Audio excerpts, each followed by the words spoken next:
Hey everybody, today I'm going to give my review of the Yokomo SD9 Sport. Right off the bat, I want to say this is the best shaft-driven four-wheel drive on-road chassis out there today. Unfortunately, the negative sides of this chassis outweigh the positive. So let me first go with the positive. You have adjustability from front to back, and at this price range, that's an incredible value.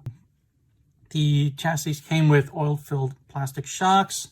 You have turnbuckles throughout. You have adjustability for the shocks on the shock tower, as well as camber links, and you have turnbuckles throughout.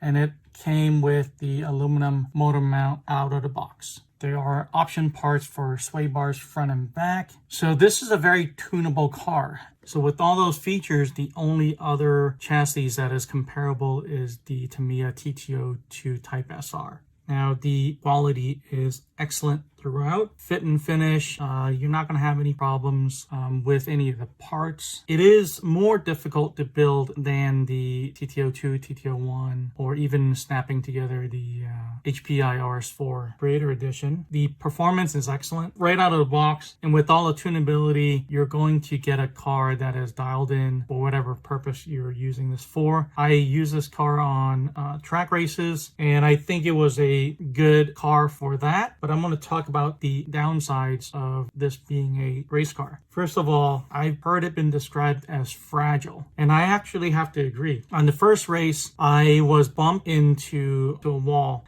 and the front shock tower sheared off of the transmission case. The screws are right here, and this basically sheared off from the transmission case. My day was over. I didn't have a spare transmission case.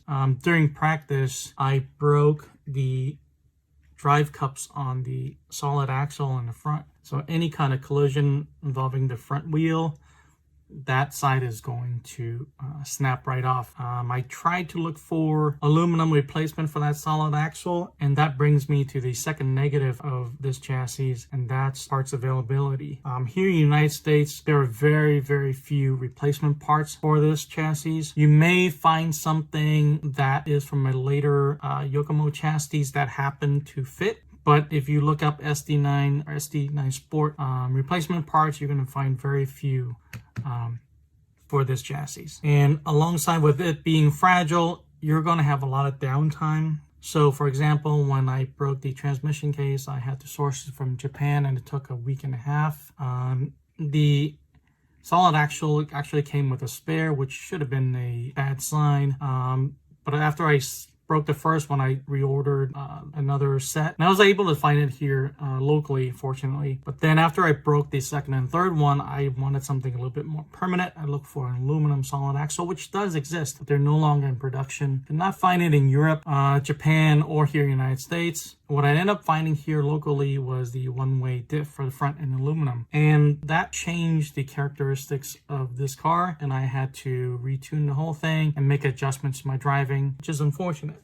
So that brings me to the final downside to this chassis, is knowing that it's fragile and parts are hard to find, you change your driving style. In the last race a couple days ago, I was very hesitant to drive in traffic, and it ended up costing me a lot of time. I didn't want to get bumped. I didn't want to get into another crash and end my day again. After being knocked out in the first qualifier in the first race, I really wanted to finish this race a couple days ago. So I was driving very defensively, and that driving style just isn't prone to winning races or doing well in races. I ended up coming in fourth. Some of that was my own driving skill, but a lot of it was my hesitation to be in traffic. So I think as a race car, a track race car, I don't think I would buy this again, at least not here in the United States. Here, if you bought this for a parking lot car just to bash around, or even a speed run car, I think this would be a pretty good candidate, but I would not buy this as a track car. It's just too hard to find parts, and it's just too fragile for that purpose. If you lived in Europe, or if you lived in Japan where parts are more available, I think this could be a decent race car at its price range for a beginner. But other than that, I wouldn't look at this So that's my review of the Yokomo SD9 Sport. Let me know if you have one, or if you tried this car, if you agree with me or disagree with me. It's been really fun building this kit, putting it together, tuning it, and showing you the practices and some of my race results. It's been great, but I think this is going to be a backup car from now on. And then when I get a third car, this is going to be retired and sold. All right. Thanks for watching this video. Thanks for following this series. Like and subscribe, and I'll see you guys in the next one.